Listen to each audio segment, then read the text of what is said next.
Good morning, dear students. Today in this video we will discuss the chapter number 8, which is mentioned on the page number 60 of your EVS books. The name of the chapter is Air Around Us. Again, the name of the chapter is Air Around Us. In this chapter, we will read about the air, what are its characteristics, and different aspects related to air. So let us start with the fun time. Look at the pictures given below. Circle the things that need air. So here some pictures are given and we have to circle those things which need air. So बच्चों यहाँ पे हमें pictures दी हुई हैं अलग अलग things की, different things की, और हमें उन थिंग्स को सर्कल करना है विच नीड एयर, जिन्हें एयर चाहिए होगी. ठीक है. सो let us start with the first picture. The first picture is of kite which need air to fly. So we have to circle this image. Okay, in the same way we have to see the other things and circle those things which need air. So second one is the football. Again football need air. Okay, so we have to circle this again. The third, this tube also need air, so circle this also. And this is the hot air balloon. This balloon also need air to fly, so we have to circle this image also and circle this picture also. This is the picture of a plant. A plant also need air to breathe, so again you have to circle this picture. And all these things, table, book, bag and pencil, all these things are non-living things. Non-living things, the things which don't need air, water and food etc. ये सभी चीज़ें कौन सी things हैं? All these things are non living things. जो non living things होती हैं उन्हें एयर, वाटर और फूड नहीं चाहिए होगा, इसलिए हम इनमें से किसी को भी सर्कल नहीं करेंगे. सो in this picture all these things need air. One is kite, football, inflated tube, hot air balloon and plant. So let us start the reading. Air is all around us. What is air? Air is all around us. The thing which is present around us, that is air. But we cannot see air. We cannot smell it or taste it. We can only feel it. So air is present all around us, but we cannot see air, we cannot smell it and we also cannot taste it. जो air है हमारी surrounding में, हमारे आसपास जो सब कुछ है वो क्या है? एयर. ठीक है, लेकिन हम एयर को ना ही देख सकते हैं, ना ही स्मेल कर सकते हैं और ना ही टेस्ट कर सकते हैं. But we can only feel air. हम एयर को क्या कर सकते हैं? सिर्फ और सिर्फ फील कर सकते हैं. We can only feel it. Next is air is very important for us. Human beings, plant and animals breathe in air. Next thing is air is very important for us. जो air है वो हम सब के लिए बहुत important है.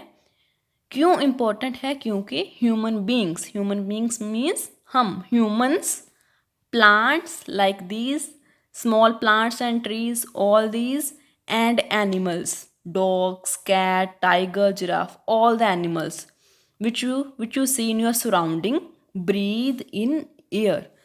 Humans, plant और एनिमल्स ये सभी एयर के साथ ब्रीद करते हैं. ब्रीद मीन्स सांस लेते हैं. So now moving towards the next page. So we have read these that human beings, plants, animals, all these breathe in air. हमें पता है कि ह्यूमन बीइंग्स, प्लांट और एनिमल्स सभी ब्रीद करते हैं एयर में, लेकिन सभी ब्रीद अलग अलग ऑर्गन के साथ, अलग अलग बॉडी पार्ट्स के साथ करते हैं. ठीक है, ह्यूमन बीइंग्स और प्लांट ब्रीद अपने डिफरेंट बॉडी पार्ट्स के साथ करते हैं. Let's read about this. Human beings breathe in air through their nose. जो ह्यूमन बीइंग्स होते हैं वो किसके साथ सांस लेते हैं? With the help of nose. Plants take in air through the small pores on their leaves. So plant किसकी हेल्प से एयर लेते हैं with the help of small pores. Small pores means like these small pores are present on the surface of leaves. Plant के जो leaf होता है उसके ऊपर छोटे छोटे पोर होते हैं. छोटे छोटे पोर मीन छोटी छोटी ओपनिंग्स होती हैं. Small openings are there with the help of which plant take in air. The third one is fish. Fish use gills to breathe under water. As you all know fish live in water. आप सभी जानते हो कि fish water में रहती है. So fish के पास तो नोज हो ही नहीं सकता क्योंकि नोज की हेल्प के साथ वो वाटर में एयर नहीं ले सकती. इसलिए वो किसकी हेल्प के साथ ब्रीद करती है? With the help of gills. With the help of gills. To breathe under water animals have gills. So जो भी एनिमल्स वाटर में रहते हैं उनके पास कौन सा बॉडी पार्ट है, कौन सा ऑर्गन है? That is gills. With the help of which they breathe air. Next is insect breathe through their skin. Insect means the small creatures which we all see around us. जो छोटे छोटे creature, house flies, cockroach, mosquito, honeybee, all these are insect. Insect किसकी help से breathe करते हैं? Through their skins. वो उनकी through their skin. उनकी स्किन में ऐसे स्मॉल ओपनिंग्स होती हैं with the help of which they breathe. वो अपनी स्किन की हेल्प के साथ ब्रीद करते हैं. Next is air for burning candles. Now we will read the important functions and important things for which we all need air. Okay, अब हम पढ़ेंगे ऐसी कौन कौन सी काम हैं जिनके लिए हमें एयर चाहिए होती है. Air for burning candles means किसी भी कैंडल को जलाने के लिए हमें एयर चाहिए होती है. Air is important for that. Candles and fire also need air for burning. जब भी हमने कभी कैंडल्स को या कहीं भी फायर लगानी हो, आग लगानी हो, तो हमें क्या चाहिए होगा? Air. Take a candle, light it up with the help of an adult. Now cover the burning candle with a glass. What do you observe? So here it is. Activity is given to make you better understand. So you have to take a candle. आपको एक candle लेनी है. You have to light it up with the help of an adult. आपको candle को जलाना है किसी बड़े की हेल्प के साथ, अपनी मम्मा की हेल्प के साथ, जहाँ पापा की हो, जहाँ एल्डर सिस्टर और ब्रदर की हेल्प के साथ. उसके बाद आपने अपनी कैंडल को एक ग्लास के साथ कवर कर देना है. देखो यहाँ पे पहले कैंडल थी, वो जल रही थी, ठीक है. उसके बाद उस कैंडल को हमने ग्लास के साथ कवर कर देना है. So what do you observe. जब आप अपनी कैंडल को कवर कर दोगे तो उसके बाद क्या होगा, आप क्या देखोगे? When we cover the candle with the glass, it burns for some time and then the flame goes out. So what will happen? जब आप अपनी कैंडल को ग्लास के साथ कवर करोगे तो वो थोड़ी देर तक तो जलेगी, लेकिन उसके बाद वो जलना बंद कर देगी, ठीक है.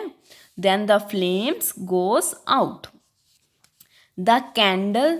अब जब कैंडल जलना बंद कर देगी तो इसका क्या मीनिंग है? इसका क्या मीनिंग निकलेगा? इसका मीनिंग है the candle needs air to continue burning. जो कैंडल थी उसको जलने के लिए क्या चाहिए था? एयर चाहिए था. When we cover the candle, it stops getting air. देखो जब हमने कैंडल को ग्लास के साथ कवर कर दिया तो हमने एयर की तो एंट्री बंद कर दी. अब तो एयर अंदर जा ही नहीं सकती थी. अब जब इसके ग्लास के अंदर एयर नहीं जाएगी तो कैंडल कैसे जलेगी? So that's why when we cover the candle, it stops getting air. That is why the candle burns for some time and then the flame goes out. इसीलिए जब आपने अपनी कैंडल को ग्लास के साथ कवर किया तो हमने एयर की एंट्री बंद कर दी. और जब एयर की एंट्री बंद कर देंगे तो कैंडल को एयर नहीं मिलेगी और फिर वो जलना भी बंद कर देगी, ठीक है. इस एक्टिविटी से हमने क्या सीखा? इस एक्टिविटी से हमने सीखा कि candles and fire both need air for burning. जब भी हमने कभी कैंडल को जलाना होगा तो हमें किसकी ज़रूरत होगी? We need air.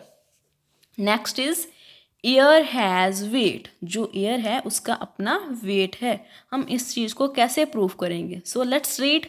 Take 2 footballs of the same size. सबसे पहले आपने क्या करना है, आप सभी ने 2 फुटबॉल्स लेने हैं, ठीक है, उन दोनों का साइज सेम होना चाहिए। Fill air in one of them.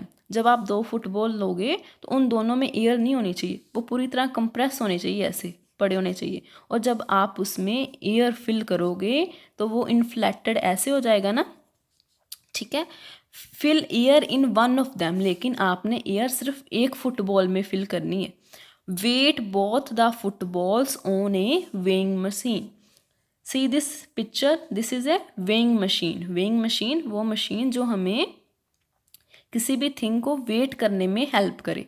हमने एक तरफ उस वेइंग मशीन के एक तरफ वो इन्फ्लेटेड रखना है, ठीक है, इन्फ्लेटेड वो वाला फुटबॉल रखना है जिसमें हमने एयर फिल की हुई है, और दूसरी तरफ वो वाला फुटबॉल रखना है जिसमें एयर नहीं होगी। तो हमने देखना है कि कौन से फुटबॉल का वेट ज़्यादा और किसका वेट कम है। So we have to know which one is heavier. The football full of air is heavier. It shows that air has weight. जब आप देखोगे तो देखो ये वाली साइड, वेइंग मशीन की दिस साइड comes down ना, it means this football has more weight. Okay, this football is heavier. So ये वाला फुटबॉल इज जी हैवी है, इसलिए ये वेइंग मशीन की ये साइड नीचे आ गई है और ये साइड वेइंग मशीन की ऊपर चली गई है, क्योंकि इस फुटबॉल का वेट कम है। इसका क्या रिजल्ट है, इसका मीनिंग क्या है? It shows that air has wait. इससे हमें पता चला गया कि एयर का अपना वेट है। देखो, क्योंकि ये फुटबॉल तो दोनों को सेम था, ऐसे था, और डिफरेंस क्या है दोनों में? क्या डिफरेंस है? एक में हमने एयर को फिल किया और एक में एयर को फिल नहीं किया।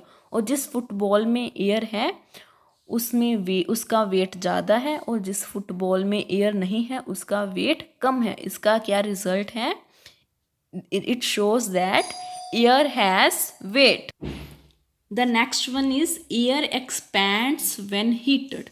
It means when we heat air, it get expanded. जब भी हम एयर को हीट करते हैं, हीट मीन्स गर्म करते हैं, तो एयर एक्सपैंड करती है। एक्सपैंड मीन्स फैलती है, ज़्यादा स्पेस कवर करती है। सो let us start with this. Stretch the end of A balloon over the top of A bottle. इस एक्टिविटी के लिए हमने क्या करना है, हमने एक बोतल लेनी है और उसके ऊपर एक बैलून को ऐसे फिक्स करना है। Then set the bottle in a pan of hot water. उसके बाद आपने अपनी बोतल को एक यूटेंसिल में, एक पैन में रख देना है। पैन मीन्स कोई भी बर्तन हो जिसमें हॉट वाटर हो। हॉट वाटर मीन्स गर्म पानी हो। After a few minutes, the heat will cause the air in the balloon to expand, making the balloon to blow up.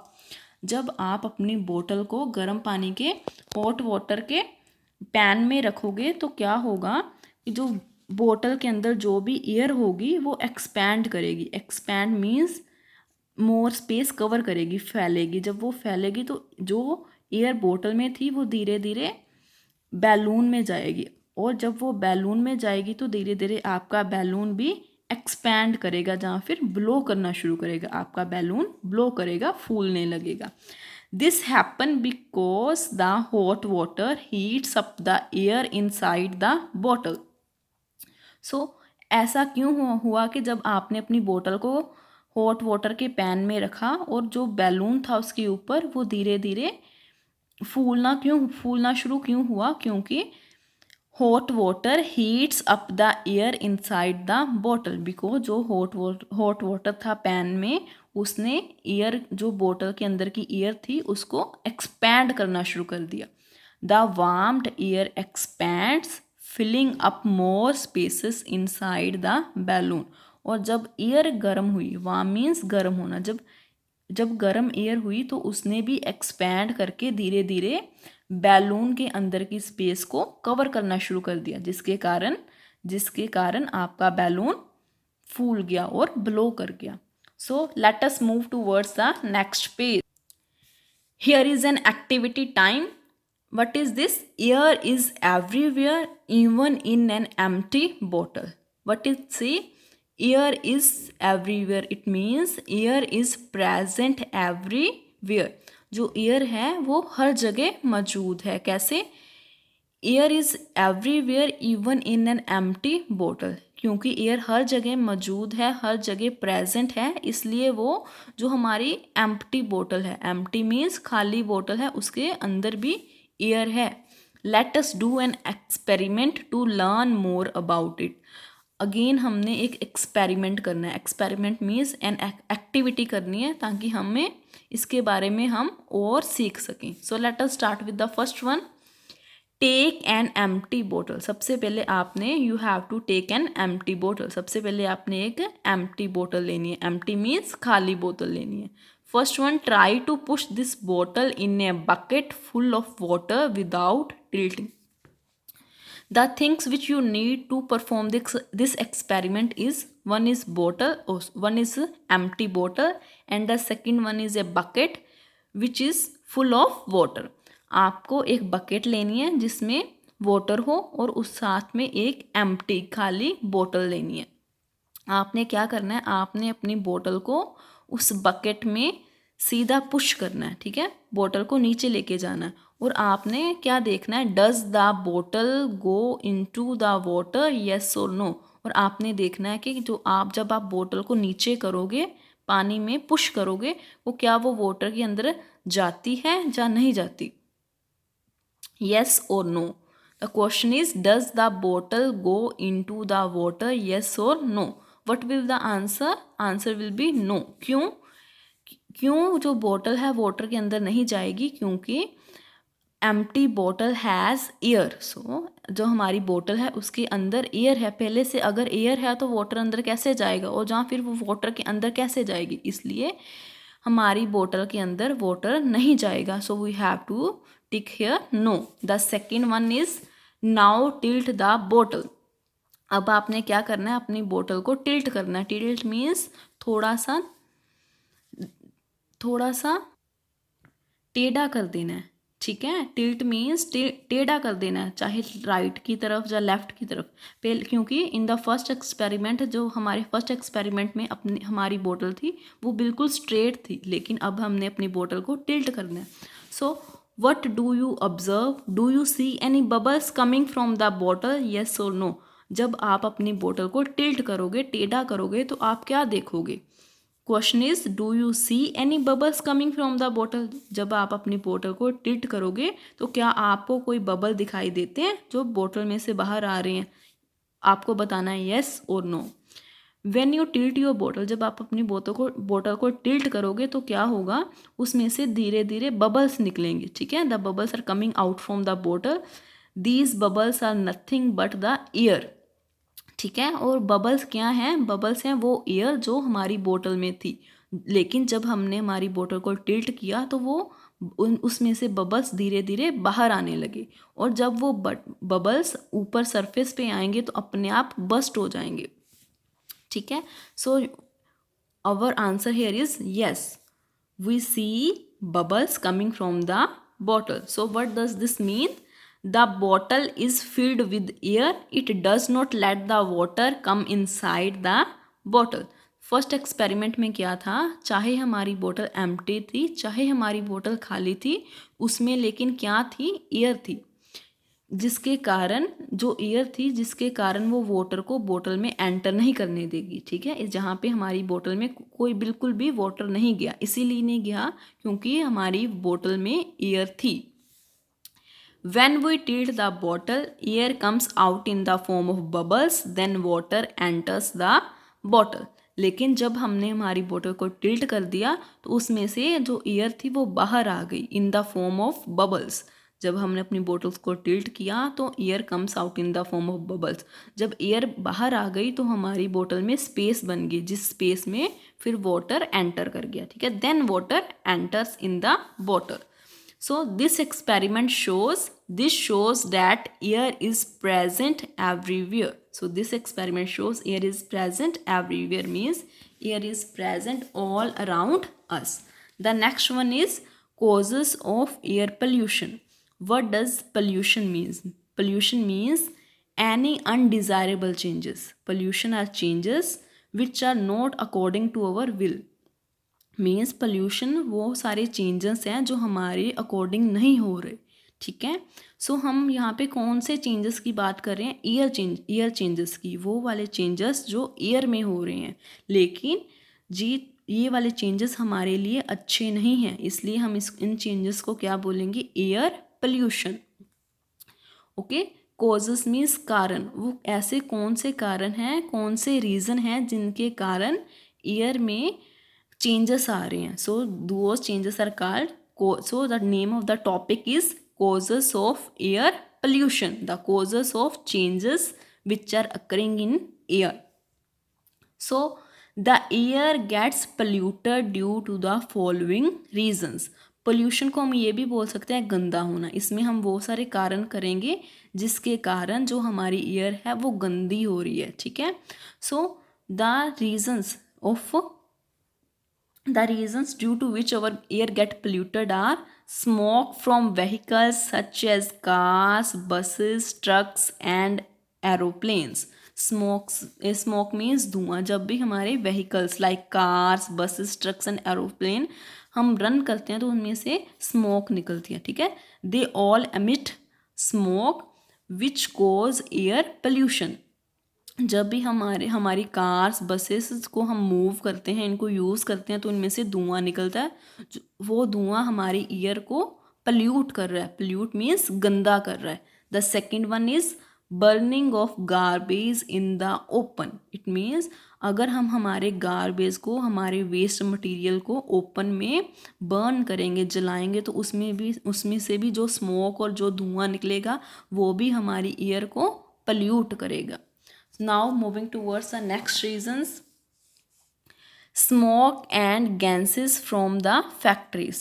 और जो भी फैक्ट्रीज हैं हमारी सराउंडिंग में से, उन सभी में से भी वो भी कंटिन्यूसली स्मोक और गैसेस एमिट कर रही हैं, वो भी हमारे एयर को पल्यूट करती हैं। Next one is burning of fire crackers.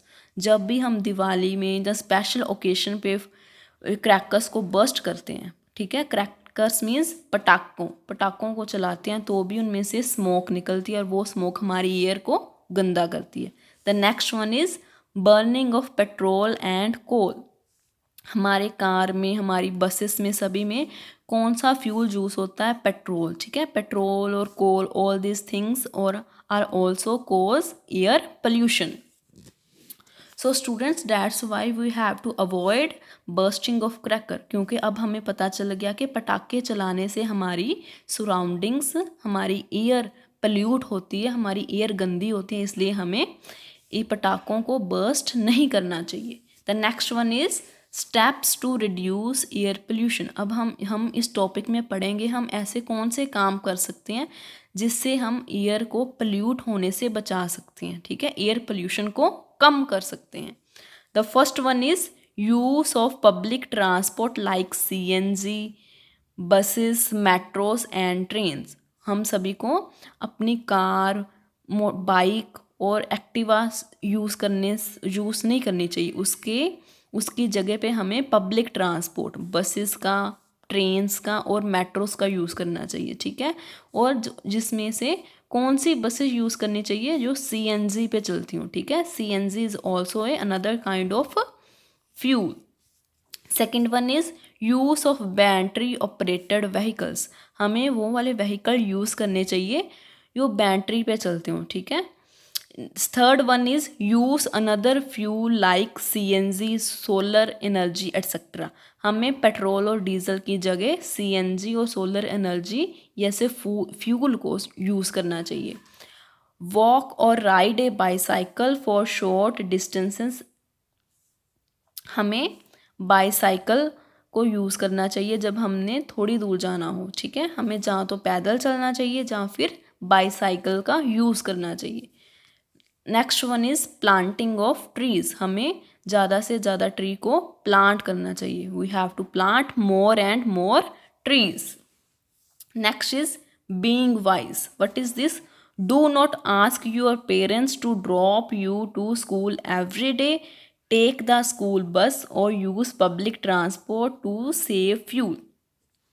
आपको अपने पेरेंट्स को नहीं बोलना चाहिए, रोज़ रोज़ नहीं बोलना चाहिए कि वो आपको स्कूल छोड़ें, क्योंकि अगर आप ऐसे करोगे तो आपकी जो भी व्हीकल होगा, चाहे वो बाइक हो चाहे वो कार हो, तो उसमें से स्मोक निकलेगी और वो हमारी ईयर को पोल्यूट करेगी। इसकी जगह पे हमें क्या करना चाहिए, we should use school bus और पब्लिक ट्रांसपोर्ट। हमें जहाँ तो स्कूल बस में या फिर पब्लिक ट्रांसपोर्ट बस वगैरह में स्कूल जाना चाहिए, ठीक है। ऐसा करके हम फ्यूल को सेव करेंगे। अगर हम फ्यूल को सेव करेंगे तो इन टर्न हम अपने एयर पोल्यूशन को भी कम करेंगे। So you have to use school bus, ठीक है। You have to take school bus to reach your school. Next topic is airborne diseases. Airborne diseases means airborne diseases means वो वाली डिसीजेस वो उन पैथोजन द्वारा होती हैं, वो पैथोजन करते हैं जो ईयर के द्वारा ट्रांसमिट होते हैं। Like some diseases can B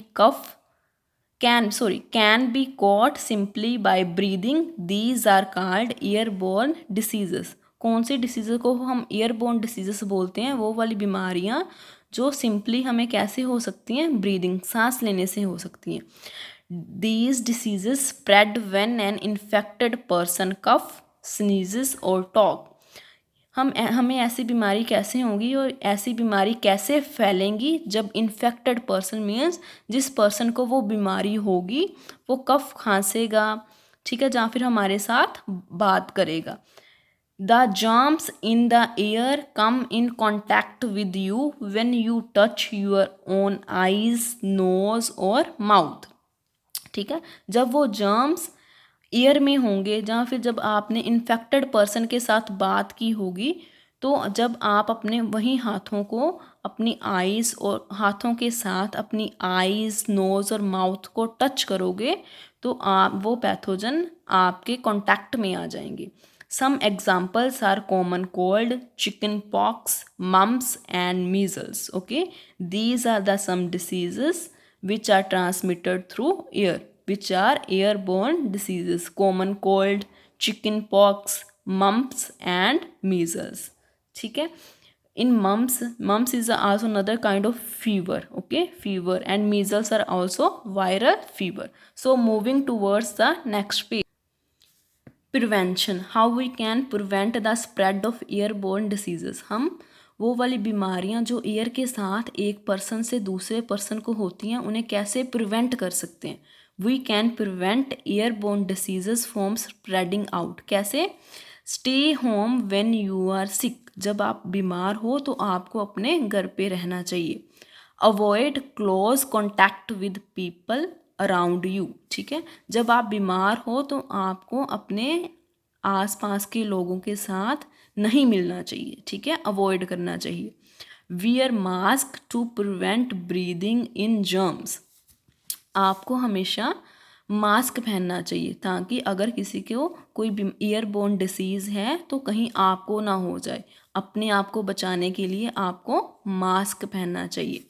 cover your mouth with a handkerchief when you cough और स्नीज, जब भी कभी आप कफ करते हो या स्नीज करते हो पब्लिक में तो आपको अपने माउथ को हैंडकरचिफ के साथ, हैंडकरचिफ मीन्स आपके हैंकी के साथ कवर करना चाहिए। बच्चों, आपको पता है कि हम सभी अपने अपने घर पे क्यों हैं, क्योंकि अभी हमारी सराउंडिंग में एक डिसीज़ है जिसका नाम है कोविड-19, या जिसको आप सभी क्या बोलते हो, कोरोना। ओके, जो कोरोना है वो भी ऐसी ही डिसीज़ है जिसमें हम सभी को कोल्ड होता है, फीवर होता है, खांसी होती है। हम कोविड-19 से अपने आप को कैसे बचा सकते हैं?